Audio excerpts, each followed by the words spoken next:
나라와 권능과 영광이 영원히 아버지의 것입니다. 아멘. 오늘 상고할 하나님의 말씀은 에스겔서 1장에서부터 5장까지의 말씀입니다. 구약성경 1150쪽 에스겔서 1장에서부터 5장까지의 말씀입니다. 에스겔은 예레미야와 함께 활동했던 제사장이었습니다. 그래서 바벨론이 총 3번 유다를 침공하는데 바벨론 1차 침공 때 포로로 끌려가 가지고 바벨론에서 활동하던 선지자였습니다. 그래서 예레미야는 유다 땅에 남은 백성들 속에서 하나님 말씀을 전하고, 또 에스겔은 바벨론으로 포로로 끌려간 백성들에게 하나님의 말씀을 전하였습니다. 1장 1절을 한번 읽어볼까요? 30넷째 달 초다새에 내가 그발 강가 사로잡힌 자 중에 있을 때 하늘이 열리며 하나님의 모습이 내게 보이니. 그래서 에스겔이 그발 강가에서 환상을 봅니다. 어떤 환상을 보냐? 4절에요. 내가 보니 북쪽에서부터 폭풍과 큰 구름이 오는데 그 속에서 불이 번쩍번쩍하여 빛이 그 사방에 비치며 불 가운데 단쇠 같은 것이 나타나 보이고, 북쪽에서부터 폭풍과 큰 구름이 왔고 불이 번쩍번쩍이고 빛이 사방에 비쳤습니다. 그 속에서 5절에 그 속에서 내 생물의 형상이 나타나는데 그들의 모양이 이러하니 그들에게 사람의 형상이 있더라. 내 생물을 봅니다. 내 생물의 형상을 보고서 설명합니다. 에스겔에는요 여러 환상들이 나옵니다. 에스겔뿐만 아니라 성경에 여러 환상이 나옵니다. 그럼 이 환상들을 어떻게 보고 해석할까 고민이 많습니다. 근데 주의할 점이 있습니다. 첫째는 눈에 보이는 것에 너무 집착하지 말라. 눈에 보이는 것이 전부가 아니다. 하나님께서 에스겔에 보여주는 환상은 에스겔 시대에 맞게, 에스겔의 입장에 맞게 보여주신 것이고, 또 오늘날에 보여주시는 것은 똑같이 에스겔과 같이 보여주시라는 법은 없습니다. 내 생물 그 형상이 어떤 모양을 하고 있을지는 뭐 다를 거예요. 지금 보여주시는 거하고 그때 보여주시는 거하고 다른 거죠. 두 번째는요, 주의할 점이 그 환상에 보여지는 것에 이렇게 현혹되지 말고 환상에서 나오는 말씀에 집중하라. 하나님께서 우리에게 환상을 보여주시는 이유가 있습니다. 그 핵심을 찾아야지 일어나는 현상에 속으면 안 돼요. 현혹되면 안 돼요. 요한계시록을 읽고 일어나는 현상 때문에 속아 넘어가는 사람들이 굉장히 많습니다. 에스겔서 1장 7절 그 네 생물에 대해서 설명을 하는데, 그들의 다리는 고든 다리요 그들의 발바닥은 송아지 발바닥 같고 광낸 구리 같이 빛나며, 여기서 계속해서 반복되는 단어가 같고 같이 같으며 라는 말을 계속 반복돼요. 그러니까는요 이게 뭔가 환상을 봤어 에스겔이. 근데 이 땅에는 없어. 이 형상들이 없어요. 그러니까는 땅에 있는 것들을 끌어다가 그 현상을 설명해야 되니까는요 같고 같이 같으며 라는 말을 계속 비슷한 걸 끌어서 설명해. 그러니까는 이 환상이 절대적인 환상이 아니다. 하나님의 말씀이 영원 불변하지 환상은 그냥 눈에 보여지는 것이다. 예, 환상을 통해서 하나님께서 뭘 말씀하시는지 깨달으면 된다라는 거예요. 10절 볼까요? 10절에 그 얼굴들의 모양은 넷의 앞은 사람의 얼굴이요 넷의 오른쪽은 사자의 얼굴이요 넷의 왼쪽은 손의 얼굴이요 넷의 뒤는 독수리의 얼굴이니. 그러니까 이 땅에 있는 이미지를 활용해 가지고 자기가 본 환상을 계속해서 설명하는 거예요. 예. 28절 보겠습니다. 28절. 그 사방 광채의 모양은 비 오는 날 구름에 있는 무지개 같으니 이는 여호와의 영광의 형상의 모양이라.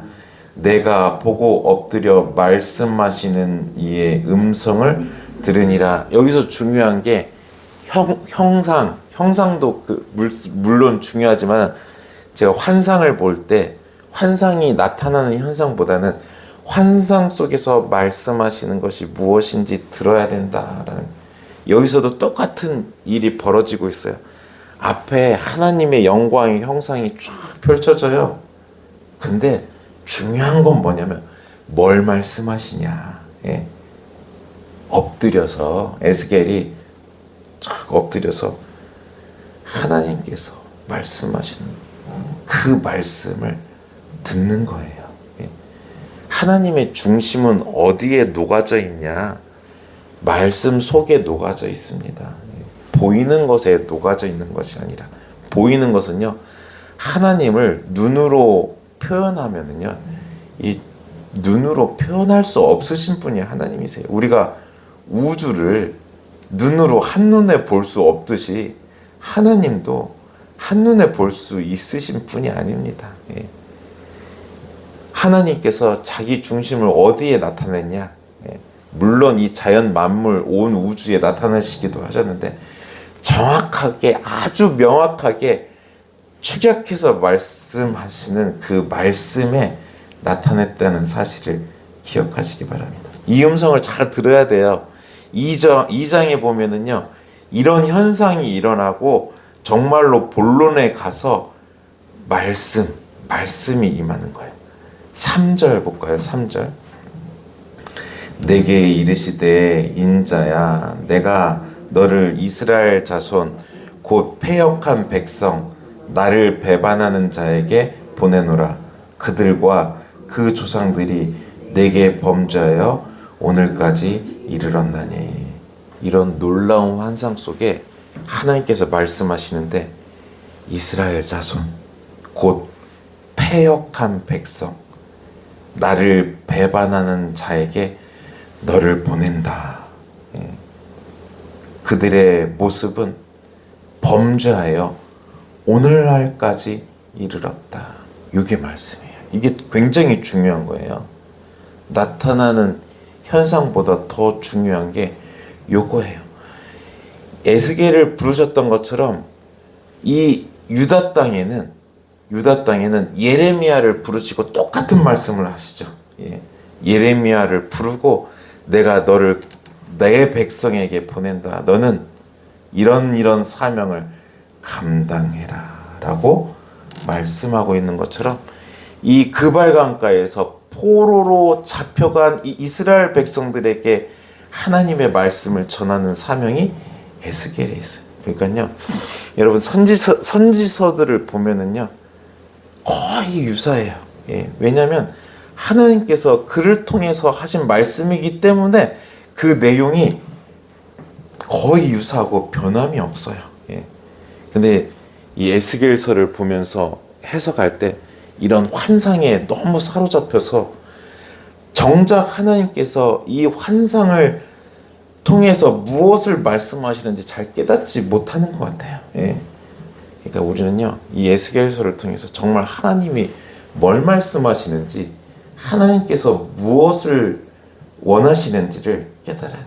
성전에 금, 은만 보이지 그 금, 은을 거룩해 하시는 하나님은 보이지 않는 거예요. 그러니까 이스라엘 백성들이 속아 넘어간 게, 요즘 이 사람들이 속아 넘어간 게 성전에 있는 금, 은만 보지 그 금, 은을 거룩하게 하는 하나님을 보지 않기 때문에 이런 실수를 범하는 거죠.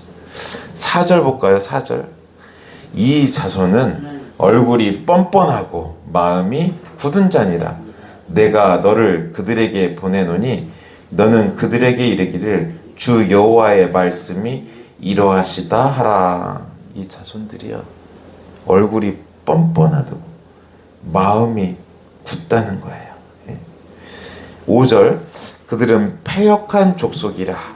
그들이 듣든지 아니 듣든지 그들 가운데 선지자가 있음을 알지니라. 이 말은 뭐냐면, 하나님께서 이스라엘 백성들이 말씀을 듣든지 아니 듣든지 말씀을 계속 선포하는 거예요. 선지자를 통해서, 이사야를 통해서 선포하고, 예레미야를 통해서 선포하고, 그 백성들이 그발강가 바벨론 포로가 됐는데 그 포로 가운데서도 에스겔을 불러서 듣든지 아니 듣든지 하나님의 말씀을 전한다. 6절 볼까요? 인자야, 너는 비록 가시와 찔레와 함께 있으며 전갈 가운데 거주할지라도 그들을 두려워하지 말고 그들의 말을 두려워하지 말지어다. 그들은 패역한 족속이라도 그 말을 두려워하지 말며 그 얼굴을 무서워하지 말지어다. 그래서 에스겔에게 두려워하지 말라라고 말씀하고 있습니다. 예레미야에게도 똑같이 말씀하세요. 이스라엘 백성들이 그렇게 말을 안 들어도 계속해서 예레미야를 통해 말씀을 전하시고, 패역하여도 이 이스라엘 백성들을 어떤 표현을 하냐면 가시, 찔레, 전갈, 이런 표현을 하는 거예요. 그래도 두려워하지 마. 너를 그런 설교를 한다고 찌르고 죽이려고 독침을 쏘고 이래도 너 두려워하지 말고 하나님의 말씀을 전해라 라고 하고서요, 8절 9절 볼까요? 너 인자야, 내가 내게 이르는 말을 듣고 그 패역한 족속같이 패역하지 말고 내 입을 벌리고 내가 내게 주는 것을 먹으라 하시기로. 그래서 입술에 말씀을 두었다, 말씀을 주었다. 선지 예레미야인가 이사야에게 입술에 말씀을 두었다라고 말하는 것처럼 이 에스겔에게는요, 너 말씀을 먹어라. 9절. 내가 보니 보라, 한 손이 나를 향하여 펴지고 그 안에 두루마리 책이 있더라. 그가 그것을 내 앞에 펴시니 그 안팎 글이 있는데 그 위에 애가와 애곡과 재앙의 말이 기록되었더라. 또 3장 1절. 또 그가 내게 이르시되 인자야, 너는 발견할 것을 먹으라. 너는 이 두루마리를 먹고 가서 이스라엘 족속에게 말하라 하시기로. 말씀을 먹으라는 거예요. 말씀을 먹으라. 그래서 이 말씀을 선포해라. 그런데 선포하는데 이미 결론이 나와 있어요. 3장 7절. 그러나 이스라엘 족속은 이마가 굳고 마음이 굳어 내 말을 듣고자 아니하리니 이는 내 말을 듣고자 아니함이니라. 에스겔에게 이스라엘 백성들에게 보내지만, 에스겔을 이스라엘 백성들에게 보내지만 그들이 하나님 말씀을 들으지 않을 것이다. 너 그런 설교하지 마. 그거 하나님 말씀 아니야. 네가 이상을 봤다고 하고 환상을 봤다고 하는데 그럴 리 없어. 나도 환상을 보고 나도 이상을 보는데 하나님은 그런 분이 아니야 라고 그 말을 듣지 않는다는 거예요. 예레미야도 말씀을 전하지만은요, 이 백성들은요, 그 말씀을 찢어 불태우고 예레미야를 때리고 옥에 가두고 구덩이에 던져버립니다. 이 바벨론 땅에 가 있는 백성들도 똑같아요. 하나님 말씀을 듣지 않고 이 에스겔의 입을 막아요. 그러나 하나님께서요, 너 두려워하지 말아라. 내가 전한 그 말을 내 입에 두었고 먹고 그것들을 계속해서 선포하라. 9절. 내 이마를 화석보다 굳은 금강석 같이 하였으니 그들이 비록 반역하는 족속이라도 두려워하지 말며 그들의 얼굴을 무서워하지 말라 하시니라. 그래서 11절 볼까요? 11절. 사로잡힌 내 민족에게로 가서 그들이 듣든지 아니 듣든지 그들에게 고하여 이르기를 주 여호와의 말씀이 이러하시다 하라. 계속해서 반복하는 말씀이요. 듣든지 아니 듣든지. 하나님께서는요, 계속해서 말씀을 전하고 계세요. 이 사람들이 듣든지 아니 듣든지, 돌아오든지 아니 돌아오든지 계속해서 말씀을 전하고 있어요. 이 에스겔도요, 요 사명에 계속 하나님의 말씀을 전해요. 예, 그들이 듣든지 아니 듣든지 하나님의 말씀을 전하는 거죠. 이 환상을 보실 때 말씀에 집중하라고 드렸는데요. 12절에 볼까요?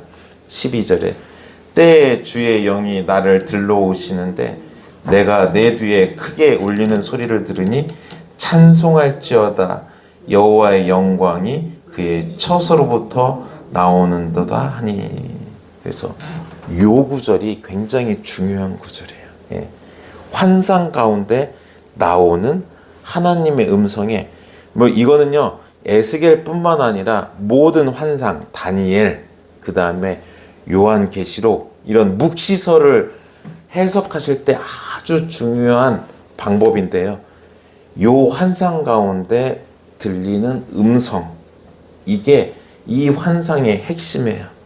이 환상이 보여주신 것이 찬송할지어다 여호와의 영광이 그의 처소로부터 나오는도다. 지금 에스겔의 상황은요, 지금 1차 공격이 이랬죠. 그래서 예루살렘이 싹 바벨론에게 점령돼요.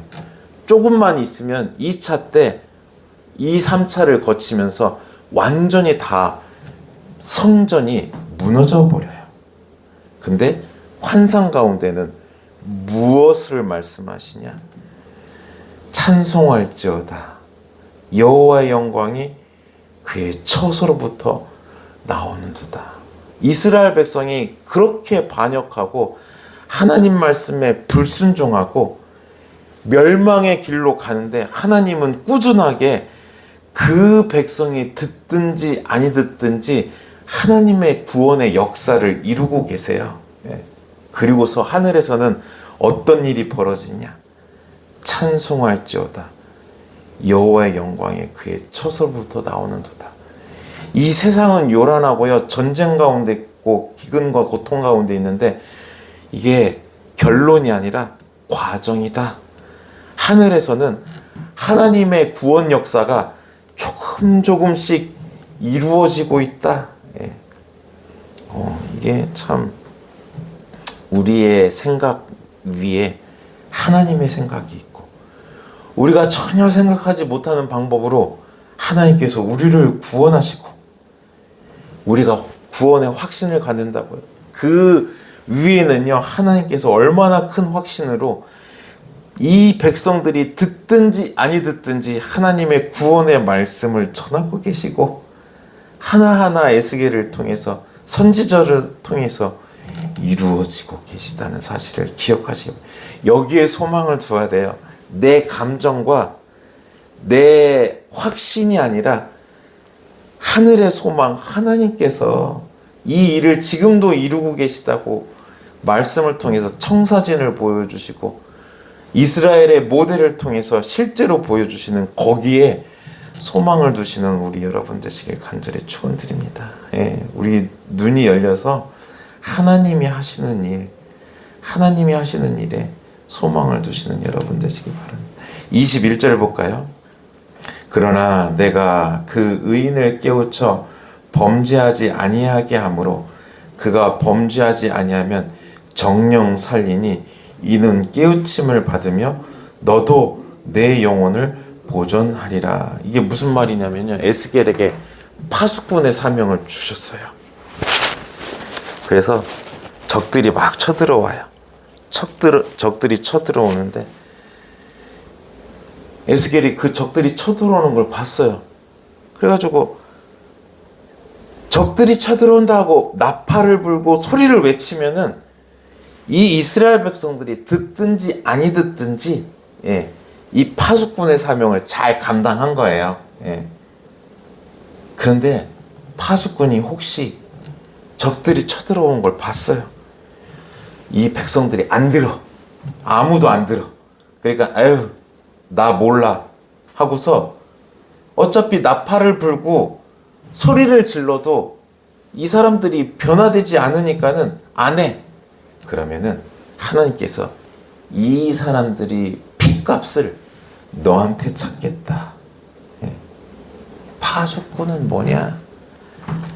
사람들의 반응에 필요 없이 사람들이 몇 명 모이고 몇 명 예배드리고 이게 상관이 없이 파수꾼의 사명은 하나님의 말씀을 듣든지 아니 듣든지 그냥 전하는 게 파수꾼의 사명입니다.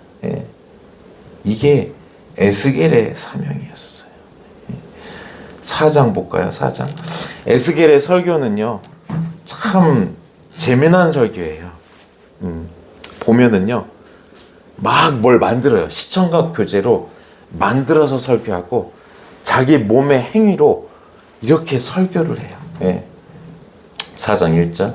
너 인자야, 토판을 가져다가 그것을 내 앞에 놓고 한 성읍 곧 예루살렘을 그 위에 그리고 성읍을 에워싸되 그것을 향하여 사다리를 세우고 그것을 향하여 흙으로 언덕을 쌓고 그것을 향하여 진을 치고 그것을 향하여 공성태를 들러 세우고 또 철판을 가져다가 너와 성읍 사이에 두어 철벽을 삼고 성을 포위하는 것처럼 에워싸라. 이것이 이스라엘 족속에게 징조가 되니라. 이게 1차 포로로 잡혀간 에스겔의 본 환상인데요. 이게 뭐냐면요, 예루살렘이 이렇게 무너져요. 미리 그대로 보여줘요. 예루살렘 모형을요 그대로 만들어가지고 바벨론이 어떻게 침공해서 어떻게 예루살렘을 점령할지 그대로 보여줘요. 그런데 이걸 보고도요 이스라엘 백성들이 돌아오지 않아요. 예루살렘에서는 예레미야가 바벨론이 침공할 것이다, 너희가 하나님의 심판을 받을 것이다 말하고, 이 그발강가에서 바벨론 포로로 잡혀간 이 에스겔은요 구체적으로 예루살렘이 어떻게 멸망할지를 그대로 보여줘요. 그런데 이걸 보고도 믿지를 않아요. 왜 믿지를 않았는지 잘 모르겠어요. 그리고 또 어떤 설교를 하냐, 왼쪽으로 누워서 390일, 오른쪽으로 누워서 40일을 잘하는 거예요. 4절. 너는 또 왼쪽으로 누워 이스라엘 족속의 죄악을 짊어지되 내가 눕는 날수대로 그 죄악을 담당할지니라. 내가 그들의 범죄한 횟수대로 내게 날수를 정하였으니 곧 390일이니라. 너는 이렇게 이스라엘 족속의 죄악을 담당하고, 하루가 1년이고 왼쪽으로 누워 390일이니까 390년. 그 수치가 6절에 그 수치가 차거든 너는 오른쪽으로 누워 유다 족속의 죄악을 담당하라. 내가 내게 40일로 정하였으니 하루가 1년이라.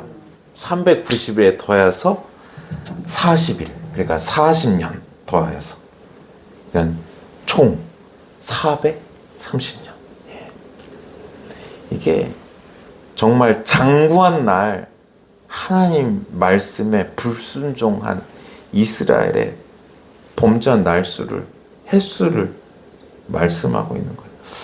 참 안 돌아와요. 그렇게 선지자를 보내고 그렇게 하나님의 말씀이 이거다라고 말하는데 듣지를 않고, 또 어떤 설교를 하냐면 7절. 너는 또 내 얼굴을 에워싸인 예루살렘 쪽으로 향하였고 팔을 걷어 올리고 예언하라. 내가 줄로 너를 동일이니 내가 에워싸는 날이 끝까지 몸을 이리저리로 돌리지 못하리라. 이게 스스로 막 몸으로 묶여가지고 이 예루살렘이 이렇게 될 것이다 라고 이런 설교들을 눈으로 굉장히 사실적으로 실제적으로 보여주는데 돌아오자. 5장에 보니까는요 1절 5장 1절 너 인자야 너는 날카로운 칼을 가져다가 삭도로 삼아 내 머리털과 수염을 깎아서 저울로 달아 나누어 두라. 이거 제사장이 못하는 일이에요. 이거 금하는 일이에요. 하나님께서 이 에스겔이 제사장 출신인데 이거 하면 안 되는데 머리를 팍팍 깎고 이런 설교를 막 했어요. 주변 사람들이 놀라지도 않아요. 안 들어요. 그럼에도 불구하고 하나님께서는 그들이 듣든지 아니 듣든지 우리 하나님 말씀을 잘 듣고 잘 마음속으로 받아들이고 잘 보는 것만 해도 성공하는 것 같아요. 요게 참 하나님께서 원하시는 것이 그것인데 참 안 되는 게 이거예요. 내가 보고 싶은 말씀만 보지 내가 듣고 싶은 말씀만 듣지 받아들이고 싶은 말씀만 보지 이게 잘 안 되는 것 같아요. 그래서 하나님 오늘 기도 제목은 내 눈을 열어서 내 귀를 열어서 내 마음을 열어서 하나님 말씀에 민감해서 잘 받아들일 수 있게 해주십시오. 정말로 하나님이 그 교보제를 사용하시고 아주 사실적으로 막 정말 희생을 감수하면서 말씀을 전하는데 그 말씀을 잘 받아들일 수 있게 해주십시오. 나의 죄를 깨닫고 하나님께 돌아올 수 있게 해주십시오. 이런 하루의